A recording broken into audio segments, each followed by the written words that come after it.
So kwanza majina, labda tuambie jina lako ni nani na wewe ni expert gani na experience yako kuhusu World Rift Tourism Fund ikoaje? Kwa majina mimi ni Zainab, ni forester hapa Mombasa County. Mm. Expert, tunaangalia nini kuhusu mkoko sana sana ndio Sisi tunaanza na upandaji wa mkoko wenyewe mpaka kukua kwake. Yeah, so kuna hizo varieties za mkoko ziko 7 but hapa Mombasa naona ziko kama 3 zenye ziko common.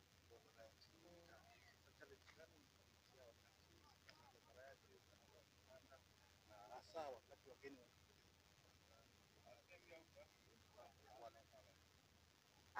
Kwa mimi hii World Tourism ndio mara yangu ya kwanza niliajiriwa juzi, so sina experience sana. Naona hii ndio mara yangu ya kwanza, at least nikiattend ndio nitajua experience yake ikoje. na unaonaje hii World Rift Tourism ambayo inaanza jana imeishia Saturday na bado siasa anakuja, unaona ikiwa aje na pia aje wewe na watu iko sawa? Mimi nasema tu watu wakuje, watu watujoin kupanda mikoko, tutengeneze mazingira yetu kuwe vizuri. Yenyewe pia ni enjoyable. Mambo na tourism tunaelewa mambo yake na kwanga tu mazuri mazuri. So mimi hata watu wengine pia nasema wakuje, watujoin, tupande mikoko tumalize, tuende tutembee beach nini kama hizo. To enjoy. Shukrani. Yeah.